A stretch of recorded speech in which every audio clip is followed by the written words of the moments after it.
Hey there, Disney fans.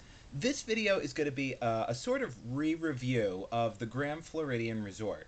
I got an email from one of my viewers, and he was a little displeased at the way I reviewed the Grand Floridian because I based if you watch the review, more so than not, it's based on my feelings about the hotel and not specifics about it. And he is right. It was a feeling hotel. I'm not. I don't want to sit here and spit the same kind of facts and reviews that you would get from a book, a travel guide. If you buy, I want to be more personal. I want to try and relate a little more realistically the feelings and the thoughts on it. But he was right, and I could have done more to talk about the hotel than what I did. First of all, we stayed there, and my review and maybe my feelings on the Grand Floridian were based on expecting too much. I think the Grand Floridian for me and my family was a letdown because of how much we built it up in our minds. We always looked at the Grand Floridian as being like the creme de la creme, the crown jewel in Disney's empire. At least in the Florida Disney version. And when we finally, after a long time of discussing it and finding out ways we could do it, we finally got the money together and we stayed there. And maybe we were expecting too much, but we were disappointed. We were expecting this grand, lavish room, and again, maybe it was expecting too much. I don't know a better way to put it, but we didn't feel that it was big. The room didn't feel any bigger than any of the other deluxe resorts on property, as far as, size wise. The big difference in the particular room that we had was that there was a big vaulted ceiling. The room is almost almost pure white. It's a very white, very bright room. I think as far as the theming goes, and again, these are just my opinions. As far as the theming goes on the hotel, I think it's really lacking something. I mean, the Contemporary has the A-frame with the monorail running through it, and that's its claim to fame. The Polynesian obviously has that, South Pacific, Hawaiian type feel with the grounds and the lush. Geez, I can't talk tonight. Blah, blah, blah. The lush foliage and the tiki torches and stuff like that.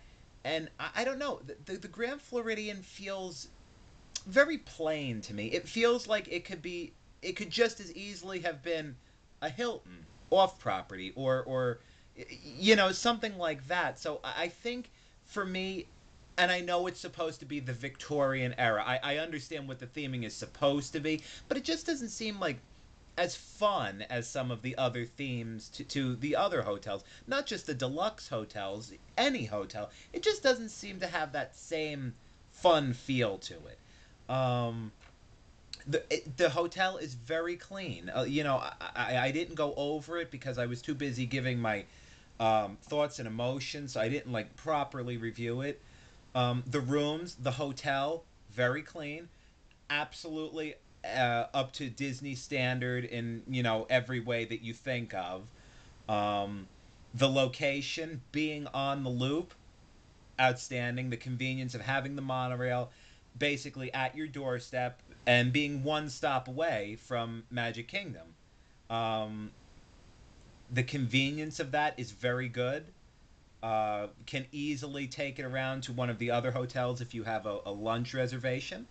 Um, the only problem with being the last stop before Magic Kingdom is that you could run into a problem of it picked up, the monorail picked up all the people at the Contemporary and all the people at the Polynesian before it came to you. But that's just as easily with anything. They do have a really nice pool, um, really well maintained, like all the deluxes do. You have the nice white sand beach that you can lay out on. Um, really uh, what's the right word for it? Really posh restaurants in Narcoossee's, and especially we've never been, but especially in Victoria and Albert's, which is very dressy. When we're not talking shorts and a t-shirt, we're talking men have to wear jackets, and even in all the books that you read, they say tuxedos and gowns wouldn't be out of place. So a very elegant, definitely grown up atmosphere type restaurant with a price to reflect that. Um, we've been to 1900 Park Fair, which is a buffet style. If you've never been to 1900 Park Fair, it's very similar to Crystal Palace. Um, Same type of buffet. Uh, with like the fresh meats in the center being carved. I'm talking obviously for dinner, um, but the same type of feel. And you have Cinderella. At least the last time we were there, you have Cinderella, the prince, and the ugly stepsisters, who I think are really funny. The women who play the parts of the ugly stepsisters have that like really raspy voice, and they go around and they have a lot, they poke a lot of fun at people, which I don't know. I guess you're used to like the kind of goody goody Disney characters that are very prim and proper, and to see these three gals walking around and kind of making fun and poking fun at people. It's really, really a lot of fun. Um, nice restaurant. I have nothing against it. We've been there several times. I personally prefer Crystal Palace. That's just me. Just again, like with the hotel, my personal preference. Um, the but again, and I'm sorry if once again it's falling into like that bad category. I just the love is just not there, and the reason that I didn't review the hotel in more depth in my original review of it under when I reviewed the rest of the deluxes was because there was very little time spent at that hotel. You have to understand that we checked in on day 1, and in the middle of day 2 we checked out. We just felt very uncomfortable there, felt very out of place, felt, I don't know. Let me put it to you this way. It was a very popular movie, Titanic. Okay, for all of you that's seen the what was it, the 1997 version of Titanic, the one with Leonardo DiCaprio. I'm not sure of the year.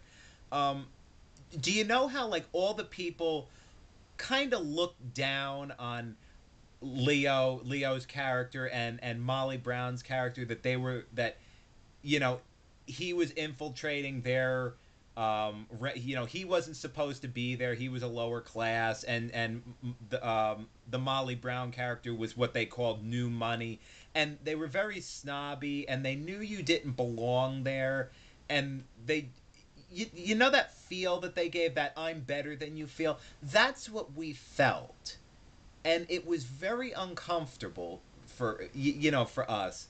I'm not saying that some people might love it, and that's your prerogative, and I have nothing against you for it. It's just our personal feel.